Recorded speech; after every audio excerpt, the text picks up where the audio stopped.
This is Laricy Live, and I'm your host, Matt Laricy. We're giving you unfiltered access to the world of real estate, where we can cover the market trends, news, and honest answers to keep you ahead of the real estate game. Laricy Live is brought to you by Lincoln Title.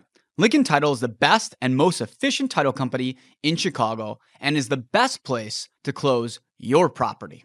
This podcast is brought to you by Titan Builders.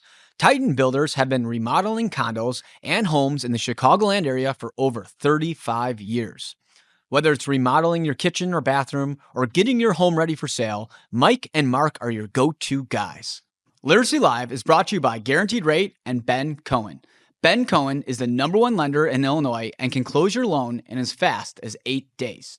Okay, so today we are here to discuss something that happens every fall. It's this little thing I like to call the fall buyer. The fall buyer is a different creature than other buyers, and it warrants its own podcast because every year something happens, and I like to mention, how the seasons are different, and one thing that the seasons are different with are the different types of buyers. So, a lot of people always ask me, what is a fall buyer? A fall buyer is different than a spring and summer buyer, okay?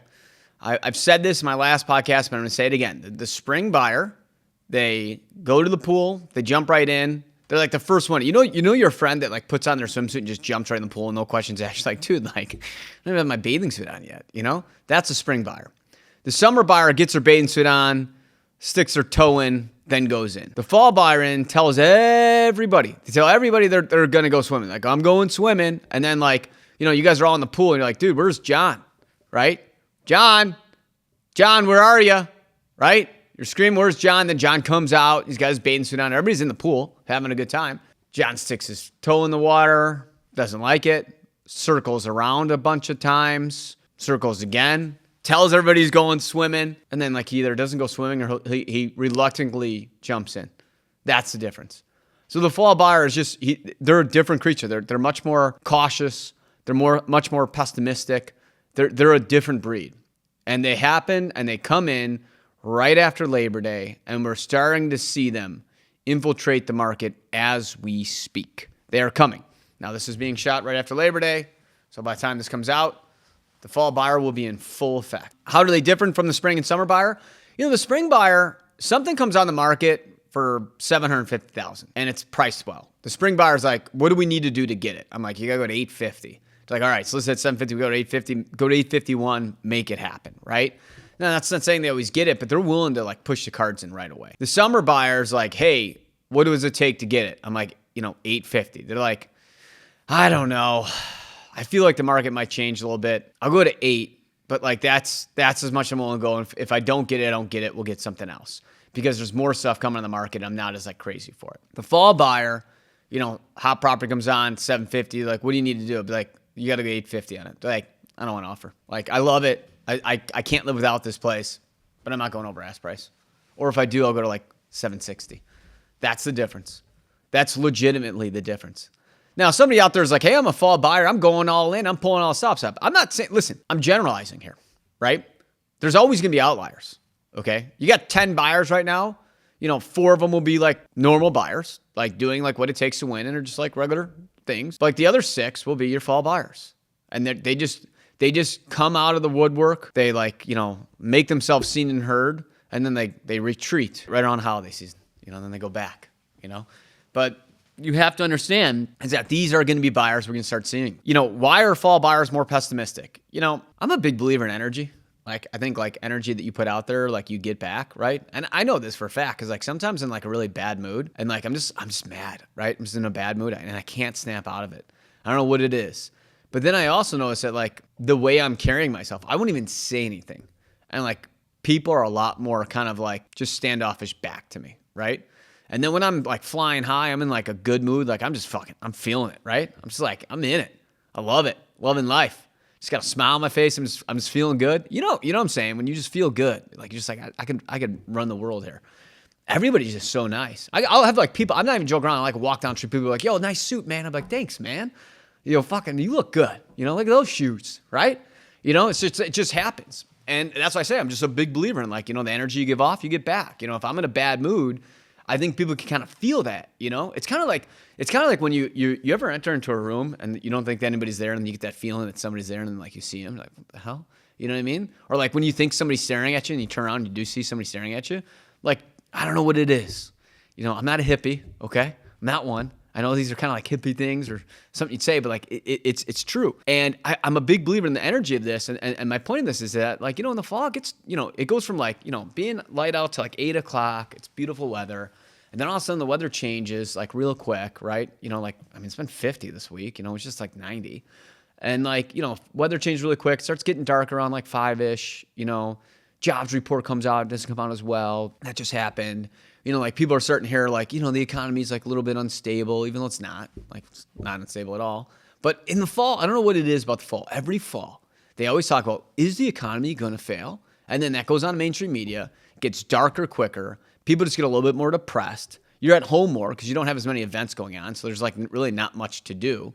And like people just kind of start believing their own stuff. I feel like fall buyers, like they just kind of like, I don't know, they start getting in their own heads. And then they always just tell me like why the world's going to end.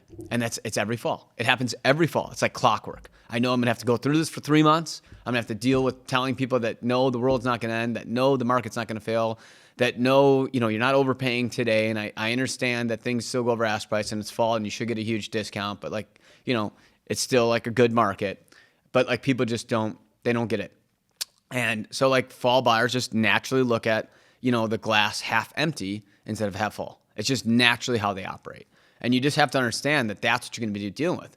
And the fall buyer has a huge effect on the marketplace because like negative energy spreads like wildfire. I feel like negative energy spreads quicker than positive energy. I don't know what it is, but like one buyer will complain and say it's going to be bad. And then their friend's going to start looking and like, oh, I hear it's terrible. And then they say it. And then I talked about this last week. Then you get these newbie agents that don't know what they're doing and they're not having that many sales. And then they're kind of like feeding into the energy of it. And then you kind of got a little bit more pessimistic attitude towards the market. Now, I do believe we're going to have a fall push, just like I mentioned. And honestly, like this first week of September has been like unbelievable.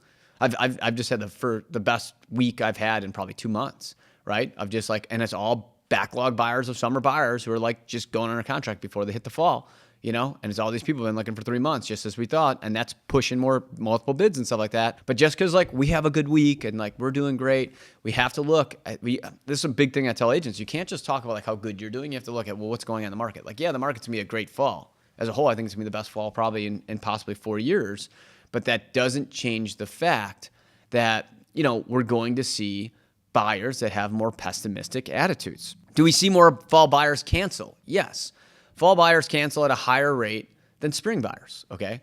Because fall buyers, they get more nervous. Again, like I said, they get in their heads more.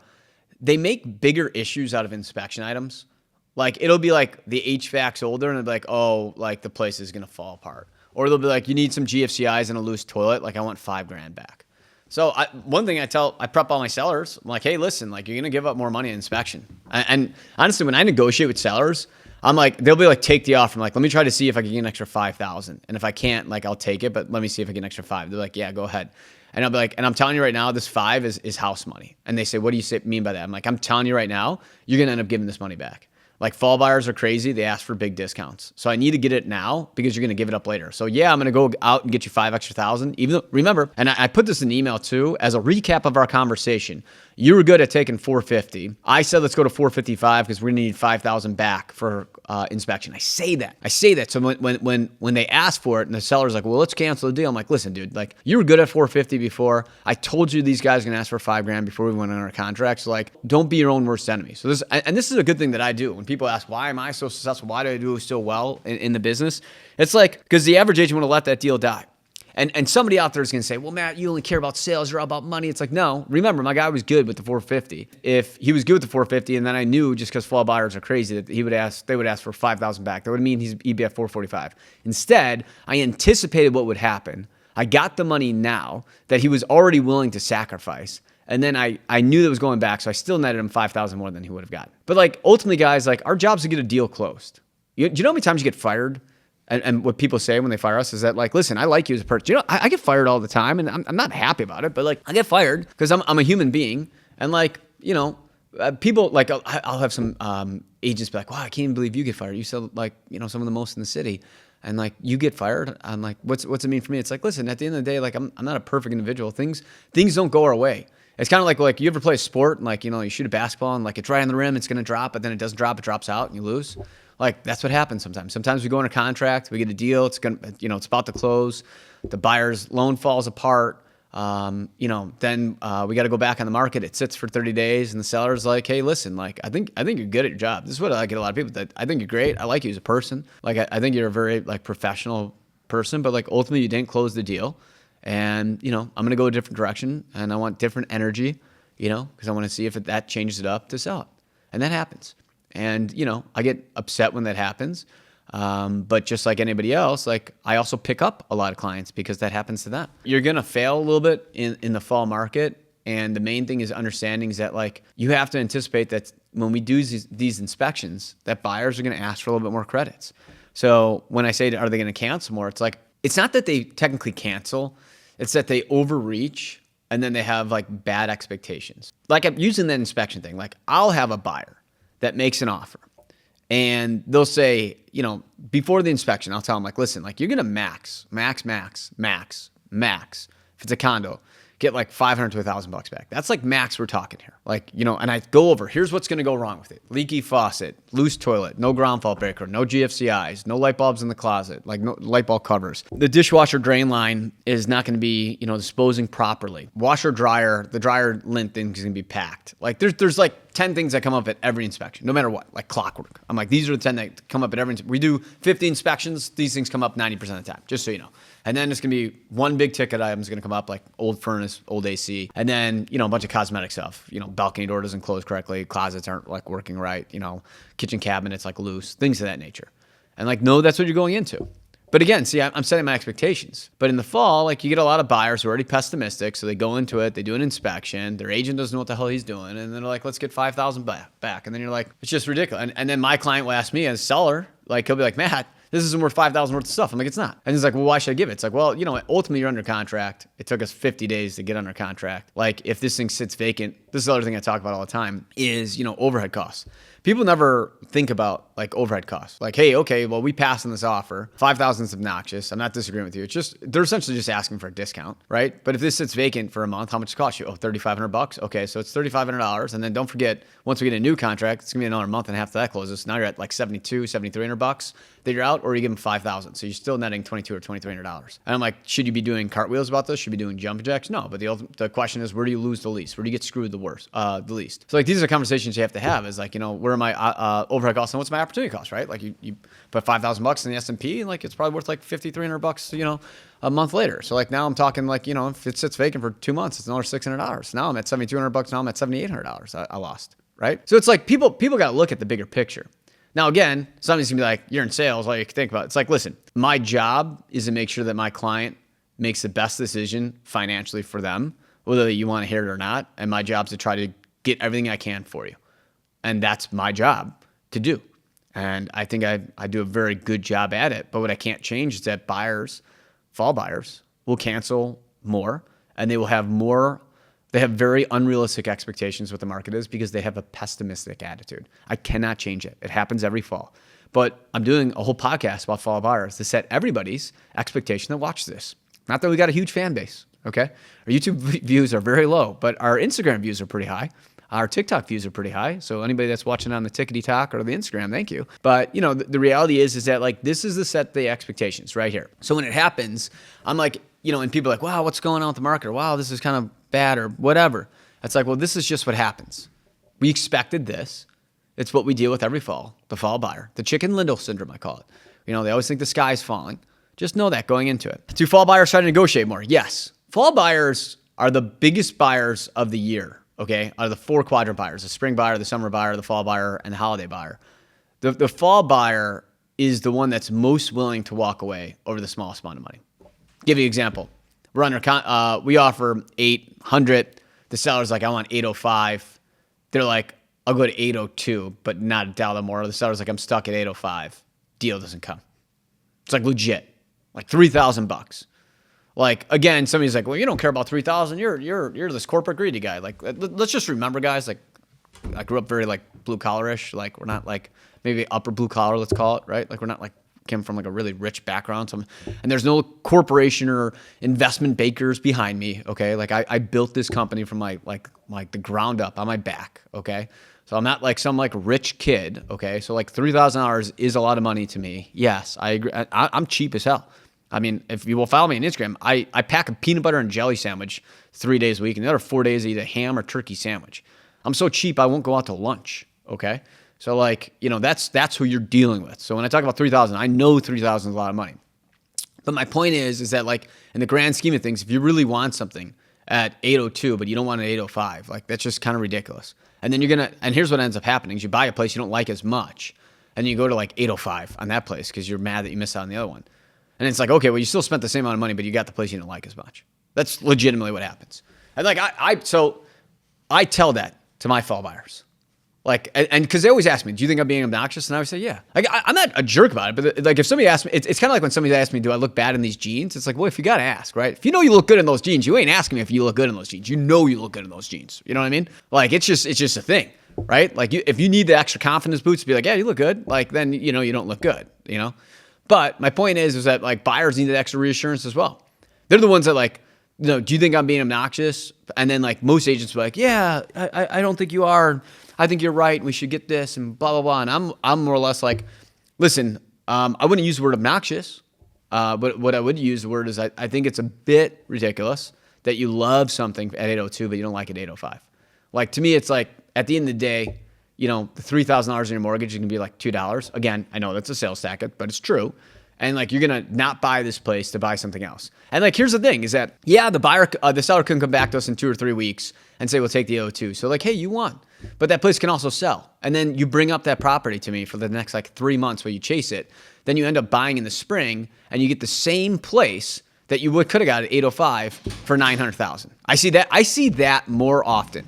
Where they could have had something like 805, they pass on it, and then they end up paying 900,000 for like the same product because of their own kind of like they get in their own way, their own worst enemy. I'll tell you the thing that drives me nuts about the fall. Okay, well we're talking about fall buyers. I come in the office, there's no AC on. It's like there's no ventilation in this office, so you just walk into like a sauna, and they're like, well we're not wearing suits and ties. Look at come into this hot box. We're out seeing people. We're sweating. We're going to get BO from in here, and they just turn on the heat. They'll turn on the heat in summer. It'll be like 85 degrees on. They got the heat on in here. It's like, anyways, thank you for turning on the AC. Oh, are there a lot of fall buyers left over from the spring? Yes, there is. I use the saying a lot that I punt a lot of buyers, right? So like, there's a lot of buyers that are like really upset about getting outbid, and they keep getting outbid. And they're like, this is ridiculous. This keeps happening, blah, blah. So what I say is like, listen, if you're sick of getting outbid, just buy in the fall. Like, you won't have to go as crazy. Like if you're sick of buying, getting crazy in the spring, buy in the fall. If you're a fall buyer right now, that's like, I don't see enough inventory. This is the other thing I love is they're like, I don't see as much inventory. I'm like, there's more inventory now than ever. There's literally more inventory now than ever. Like you will not see more inventory in these next 60 days than you will. You think you're gonna see more inventory in January, February? Like, do you think you're gonna see a lot? Like nothing comes out in January, February, nothing. And that's when you have the most demand. So demand will be 4 times as high in January, February than it is today. So when I say this is that like, you just have to know is that like, the people who tried buying places in spring just kept getting pushed. Now they're looking to fall. The other reason, I'm not saying this is all buyers. So if I got a buyer that's watching this, be like, I think you're talking about me. No, I do have some buyers that say that to me. I'm not saying, and I'm not talking bad. Okay, I'm just saying this is what happens. But we do have a lot of spring buyers that weren't willing to push all the chips into where to go. Like I'd be like, this is what you have to do to win, and they just couldn't get there. And that's not a bad thing. It's just some people just mentally can't get there. But now, if you push your chips in to like maybe where you would have went in the spring, you could get in the fall. So here's an example, right? In the spring, something comes on at 500, it'll get bid up to 600. Like that's legit. And you may have only been willing to go to 575, okay?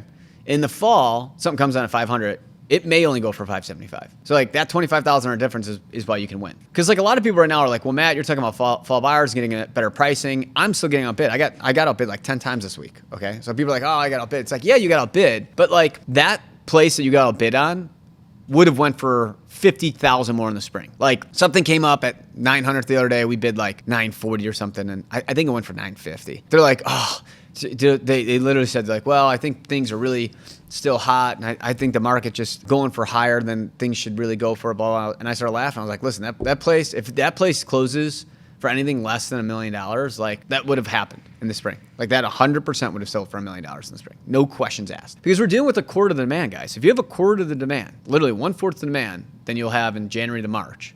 Okay, like it's only literally physically possible to get a little bit better price. I'm not saying prices are going to start plummeting, and I'm not saying that you're going to get a steal on the property. That's the other problem with fall buyers. They all think they're going to get a steal. It's like, it's not about getting a steal. It's not about getting a deal. It's about being like, hey, I didn't have to like ghastly overpay for something. It's like, I just had a little overpay. That's the way I look at it. It's like a fall buyer. If you're a fall buyer, just be like, I just had a kind of overpay. I didn't have to get crazy overpay. In the spring, you have to crazy overpay. Right now, you get like kind of overpay. Do fall buyers turn into spring buyers? Yes. Here's the biggest problem I see with fall buyers. They get outbid a couple times. So again, let's use the numbers. Something comes on at $750. They go to $760, keep selling at like $8. So they're like, oh, I'm not going to buy. They keep looking. Next thing you know, it's January. So this. And in January, we're going to talk about the backlog buyers. Okay, so the backlog buyers are fall buyers that are going to be left over. Okay, they're backed up. And then those places that are $750 are now $850. And the people are like, wait a second. We saw that same unit in October for $750, and they only sold for $8. Now these guys came on $850. What the heck? I'm like, yeah, that's what happens. That's the market. Trades at different rates at different times of year. I talk about this nonstop. They either end up paying a lot more and realizing they made a $100,000 mistake, or they end up renting at an all-time high. These are things that happen. As a fall buyer, don't be your own worst enemy. Understand that, like, if the right opportunity comes up, and I'm saying just to buy, but if the right opportunity comes up, if anybody ever asks me, when can I get like the best pricing with the best options? I always say it's in the fall, like September, October. It's like the best time. So these 60 days is like, if you're like, when's the best time to buy? Like technically speaking, just because I say that's the best time doesn't mean like you have to buy then either. Also, like maybe the place doesn't come up in those times. But I'm saying like statistically speaking, I tend to see like good amount of inventory with a little bit lower price. That's what I see. What about in hot markets and properties like in Lincoln Park? So like Lincoln Park's a golden statue. I mean, like, you know, duplex down comes on at $1 million. It'll still sell for $1.05 million today. But again, the difference is that sells for $1.1 million in the spring. Something that's priced right and shows really well in Lincoln Park will literally sell with multiple bids on Christmas Day. The difference is on Christmas Day, that place will get 3 offers, and in January 2nd, it'll get 50 offers. That's the difference. That's legitimately the difference. So somebody's like, well, I keep seeing multiple bids. It's like, yeah, dude, like you're buying like a super hot market. Okay, don't give me your fall pessimistic that whatever. Like it's going to be hot all year where you're looking. It's just not going for as crazy as it was. That's just what it is. Well, buyers have more power than fall. If you're buying downtown, you're going to have more power. It means that you can get even a little bit of a better price than you were because you can negotiate downtown, guys. I got a property right now that they're listed at $475. They paid $550 for it. Okay, so they paid $550. It's listed at $475. My client just offered $4.25, and it looks like we're gonna. I mean, we're not gonna get it there, but we'll probably get it close to that. Go tell me in Lincoln Park something comes out at $475. Like if somebody's getting hit for $430, like it's not happening. Like come on, be realistic. So yeah, if you're buying downtown, you're gonna get a little bit better price in the fall. And then in the outskirts, like the pricing will be a little bit better, but it's gonna be like it's not gonna be like crazy. You're not getting any deals. Okay. Well, buyers think 2026 is going to be good or bad. So now we're starting at that next year outlook. Starting October is when once you hit fourth quarter, you're going to really hear people's opinions. And fourth quarter is when people get really pessimistic, okay? And that's when people are all going to say that it's going to be bad. I can guarantee you, and the media is already setting this up, that everybody's going to think 2026 is going to be the year's crashed. Okay, they say it every year. Okay, jobs report came out, it's down, right? They say it's soft, it hasn't grown. By the way, like we've had the greatest job market like ever. So like it's not going to stay up forever. And the economy's been is doing very well. Yes, I know inflation's high. Yes, I know the cost of living has gotten completely out of control. I'm not like promoting I love having to spend like $50 on something that used to cost $20. But I'm saying is that like overall the economy is doing good, but they're going to say that it's going to be doing terrible because like whichever media outlet you watch is only caring about like what's good for their party. So if you're only looking at left stuff, you're only going to hear left things. If you only watch right, you can hear right. So what I say is like let's just kind of tune it out. I think everybody's cool. And like just understand that like the job markets are going to keep coming out that they're probably not doing great, which we need them to come down. And by the way, guys, the worse the job market is, the better the rates get. This is the other thing I love is when people are like, wow, the rates are so high. I'm like, it's because the economy is crushing it. Like, you don't get 2% rates when the economy is like an all-time high. That's not how it works. But I always laugh when somebody's like, I wish it was 2% rates again. I'm like, no, you don't. I'm like, well, why is that? Why do you say it? I'm like, because if it's 2% rates, that means you probably don't have a job and you're not making any money. Like, that's what happens. To get to 2% rates, which we won't see again in our lifetime, to get there, you need the world to pretty much crash, okay? And then guess what's going to happen? When the rates are 2%, because this happened at the height of COVID, you're going to tell me why it's going to get even worse. That's a fall buyer mentality. You can be like, oh, I would have bought then, but, it was possible I was going to lose my job during COVID, and like I have an older parent that's sick, so I don't want to leave the house, so I wasn't able to buy. And now I'm ready to buy, but now rates are 6.5%, so I'm going to wait for them to come down. I'm like, all right, well, you could wait, but when they come down, if they go, they're not going back to 2, but if they ever go to like 4.5, that just means the economy got hit. And then you're going to tell me when it goes to 4.5, be like, well, everybody's losing their job, a bunch of my friends are losing their job, so I'm a little bit nervous about it. I'm like, all right, which one is it? Which one do you want? Like, these are the people who, no matter what is happening, they tell you why something else is going to be the answer. Always, no matter what. They're always just going to be pessimistic. And somebody out there is going to be like, well, Matt, you're just in sales.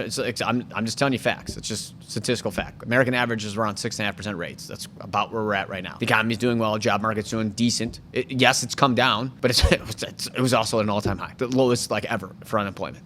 So like it's probably going to get a little bit worse, meaning that, we're going to see the unemployment numbers be a little bit worse. But overall, the economy's doing great, which means that we're not going to see like rates get down to the 4s. The Fed rate cut, which is going to happen. Could we get below 6? It's possible. It's possible. So we just have to understand is that like, when you look at the fall buyers saying that the world's going to end, it's like there's really nothing showing us that the market's going to crash. There's not like this all of a sudden like huge increase in inventory in the outskirts or the suburbs.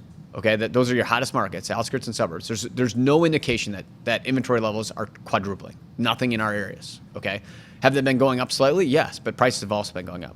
And the downtown markets, which are really hit hard, they have been losing inventory every single month, meaning that that market's starting to slowly get stronger and demand has slowly been going up. So there's nothing statistically showing me that the market's going to crash in 4 months. Because remember, like 2026 is 4 months from now, and in 4 months, I don't know how you could go from no inventory, and then you're going to tell me in January inventory is going to quadruple?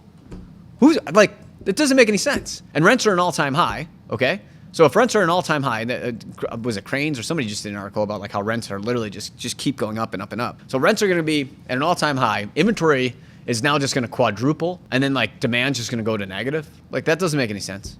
There's nothing showing that. Literally, there's no data behind that. So when you say 2026 is going to crash, you're just fear-mongering. You're just like looking at the glass as half empty.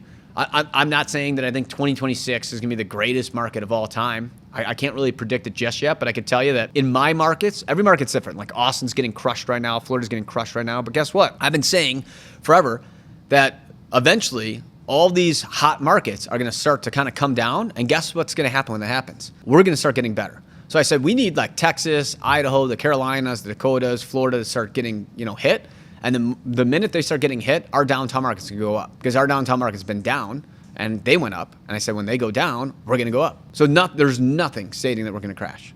So any fall buyer out there that's got this mentality that the world's going to end, there's nothing behind it. I know that you're going to tell me, here's somebody out there's going to comment, well, my friends, buddies, dog sitters, aunt told them that, they got a better price than they did before. And I live in, Naples, Florida, and prices it's great. That's Naples. This podcast is not talking about Naples, but I can tell you as a whole, as America, like we're not crashing next year. I think we're going to see a softer landing next year. I think most of America is going to start getting softened up. I think the real estate prices in some of these areas are crazy. And when people talk about a crash, it's like, okay, somebody bought something for $1 million in 2019 and then sold it for $3 million in 2024. Like that doesn't make any sense. A $2 million price growth in 4 years. And now that place that they bought for $1 million is only worth $2 million. It's like, I don't know, it's $1 million price growth. It's great. Yeah. Somebody who bought in 19 and sold in 24, and the person who bought in 24 that wants to sell a year later, like, yeah, they're going to catch that at the wrong end. But, real estate, just like a stock, is about timing. If you bought at the all-time high, you can't sell when the market starts turning. You got to hold. Where do you buy the dip?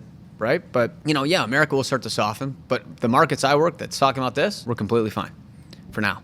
Will that change? Yes. But the start of 2026 is not going to be the time it happens. If rates continue to drop, do you think the fall buyer will be more optimistic? Yes. I do think that it will help. The rates are like literally dropping daily.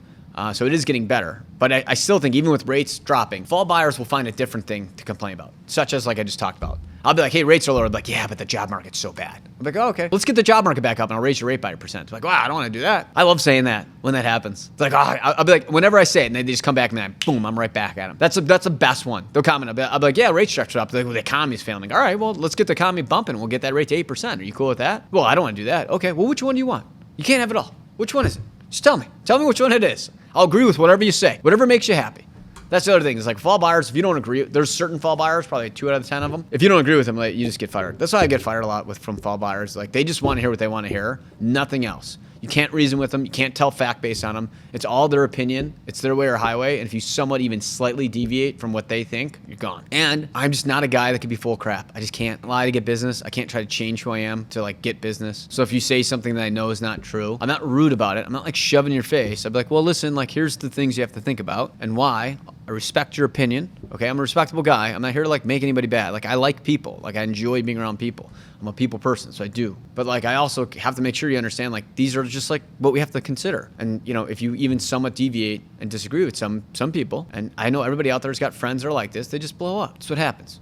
Fall buyers a little bit more pessimistic. What about sellers? Is there anything different with sellers in the fall? Yes and no. I think sellers are a little bit more realistic in the fall. They're like more willing to get a deal done. In the spring, if somebody asks for any money at all, they'll cancel the deal in 2 seconds. They'll be like, done. We had 3 backup offers. Call the backup offers. Get one of those bad boys ready to rock. Cancel the first one. Get the second one signed off on, and let's close this thing. That's a seller's mentality in the spring. They're just like, get it, find me something else, get me something else, cancel on these guys. In the fall, sellers are a little bit more realistic in working with people. You're like, I know this sucks, and we got to go here, but that's just how fall is. And like most of them, like I said earlier, sometimes you have to explain and break down the pricing to them, but most of them are, I'd say they're like pretty realistic. They understand that like they buy into a little bit of the pessimism. You know, I get a lot of spring sellers in the fall. They're like, well, I think next year the world's going to end, so like I got to get rid of this. So again, somebody out there that's in sales like, well, I could just close them. Do you know how often people call me to list their place and I tell them I wouldn't list if this is the only reason? I'll give you an example. I had a client that called me up and said, I want to list my place because the casino's coming